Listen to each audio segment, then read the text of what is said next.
the war planning will just start again. Expect those Shahed factories to get rebuilt, not least because Iran knows that that will bring in hard currency. We're in the same situation we were in 1945, just with the front lines in different positions. Donald Trump has just signed a peace deal with Iran at Versailles to end the war. Is this a genuine historic peace, or has Trump just been played by Tehran?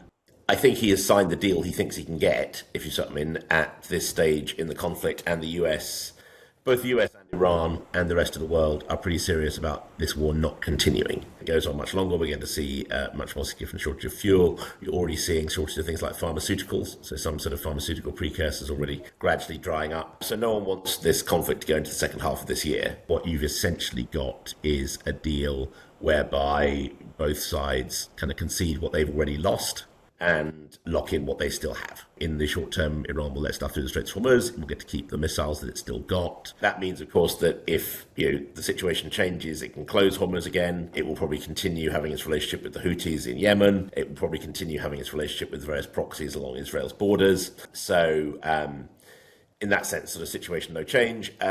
Or not the situation, not massive change. By the same token, of course, the US will retain the ability to strike Iran as and when it wishes, even if it's going to do less of that. We are now in a rather new Middle East where lots of other countries have also sort of got used to fighting, or at least launching limited strikes. People like the United Arab Emirates, for example, who, as Trump said, were in there bombing Iran as recently as last week. It's not quite what people call status quo ante, so it's not quite the same as the status quo before the war, because obviously things have changed. But it's not that different. And in that sense, it is the kind of peace deal you often get. The end of the Korean War in 1953, again, just sort of froze front lines where they were. This was never a conflict in which territory changed hands. So in that sense, it's always been a bit easier. The deal was obviously, the best way of, or the easiest way of stopping the war was always for both sides to just agree not to shoot at each other for a bit. And that's essentially what's happened. The White House says the war is over, but reports say Tehran's finger is still on the trigger. What does this actually mean for global security? I think A, that's true, and B, that's true in lots of places. So, welcome to the 2020s. India and Pakistan are at peace, but with their finger on the trigger. China and the US are at peace over Taiwan, but with their fingers on the trigger. Japan increasing the confrontation again with Beijing, fingers on the trigger. At some stage, the Ukraine war will stop, but both sides will keep their fingers on the trigger. And indeed, if you want to look at the big picture of Europe, we're in the same situation we were in 1945, just with the front lines in different positions, where you've got a Russian army staring down the Americans and the Europeans with their fingers on the trigger. Obviously a lot of water under the bridge in the last 80 plus years, but fundamentally, and this isn't that unusual. I mean, we've seen sort of wars between England and France that were on and off for 500-600 years during the first half of the current millennium. Yes, the war is over in the sense that neither side is going to be striking each other. The war planning will just start again. So, the Iranians and the Americans will walk into their respective bunkers, tomorrow morning, and they'll start drawing up war plans to do the whole thing again, because that's what they always do. And that tells us a lot about the current era. If the Strait of Hormuz reopens, does the shipping threat truly vanish, or are we just waiting for the next ambush? I mean, yes, but we always are. I mean, shipping through the Indian Ocean has been disrupted at several points in the current century. Somali pirates brought it to almost to a standstill around 2010-11. The Houthis brought shipping through the Red Sea to pretty much a standstill between October 2023 and about April of 2025. It's about a 2-year period. Iran and Iraq brought shipping to a standstill during the tanker war in the 1980s. So, I don't think anyone will be surprised if this happened again. There's an organisation called UKMTO, UK Marine Transport Organisation in Dubai, that updates shipping on threats. Then they again will go back to their peacetime jogging, but everyone will assume that one day they will go out the door to do something again. No one expects the Middle East is going to be at peace in perpetuity. Although that doesn't, this could be the last Middle East war, but we won't know that for 50 years. In the short term, everyone is going to assume that, everyone sits back, maybe there's sort of limited action, in as little as a year. We're now just coming up to a year since the June 10-day war where Trump bombed Iran last year. I think the hope in both Tehran and Washington is that this is a deal for the remainder of the Trump administration. So, in reality, just like I think China believes it's got itself into a position where everyone expects they won't go after Taiwan until after the next Taiwanese election in 2028, or the next US election, but also 2028. I think there will be a degree of hope in both Washington and Tehran and elsewhere in the region that this brings us to a pause, at least for the Trump administration. There's a $300 billion plan attached to this deal. Is that money going to rebuild the Middle East, or will it fund the next generation of anti-Western proxy forces? I mean, I think it'll be a bit of both. I think if you are Iran, your most urgent requirement is probably to get your energy infrastructure back online. So, anything that will maximize the amount of money they can get out of their oil and gas fields is probably, makes sense to spend money on. Having said that, don't forget Iran is also quite an effective weapons exporter to people like Russia. So, expect those Shahed factories to get rebuilt, not least because Iran knows that will bring in hard currency, providing the Russians want to keep buying them. It'll go to a variety of places, and I'm sure some of it will disappear into, lining the pockets of whoever wishes to be in power in Iran. Running Iran is not going to, itself will involve paying off other people. So, if you think, people used to talk about Vladimir Putin as being the richest person in the world, but he was also at the highest expenses of anyone in the world, because the amount of money he had to give to other people in the Russian state to keep him in power was also quite high.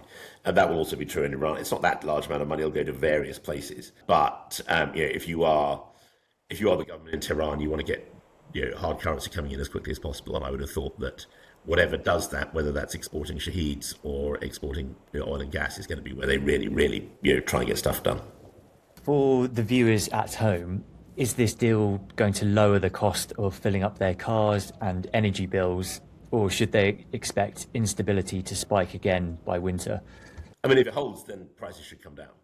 Don't underestimate the sheer amount of supply that is blocked up in the Gulf. If this deal holds, the fact that Trump signed it in Versailles makes it more likely that it will. It's quite difficult to sign something in a room like that and then go straight back to war. So the mere fact, if he hadn't gone to a point of signing it while on a foreign visit, I think you probably sort of, give it less mileage. But I think there's also a way in which years work. I tend to find tensions often rise in the first half of the year and fall in the second. Whether that is, you're seeing it on US-Europe tensions, for example, ramped up over Greenland and Greenland and Iran, and then US talks of troop withdrawals, and now you see they're sort of massaging egos a bit in Brussels today at defence ministers' meeting. They'll try and get what looks like a sort of non-row out of the way in Ankara when that conference comes, and then the second half of the year is often quite a bit quieter. You mentioned China and Taiwan just a bit before, and the 2028 potential invasion. 2028 election. So the next Taiwanese election is in 2028. There are two main parties in Taiwan. The Democratic Progressive Party, which is currently in charge, which is very pro the status quo, very pro Taiwan remaining an independent democracy.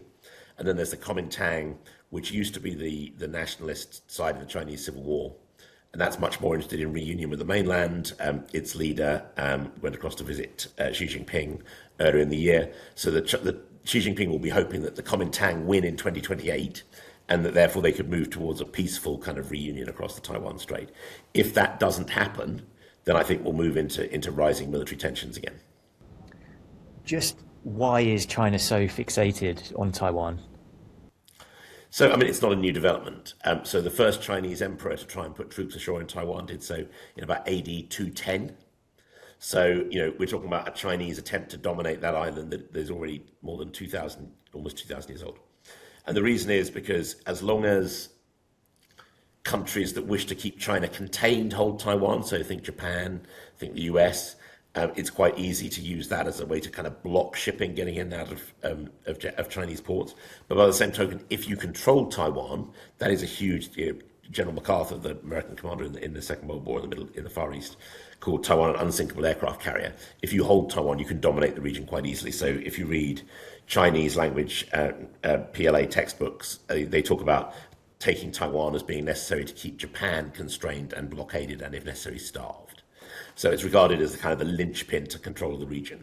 In terms of the kind of broader rhetoric, both Mao and Xi Jinping, so both the founder of the Chinese state, modern Chinese state, and its current leader, have regarded getting control of Taiwan as being the last uncompleted part of the Chinese Civil War.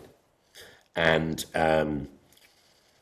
Both of them have talked about it being important. Mao gradually sort of gave up on it, told the Americans in the 70s he didn't really care if it didn't happen for 1,000 years.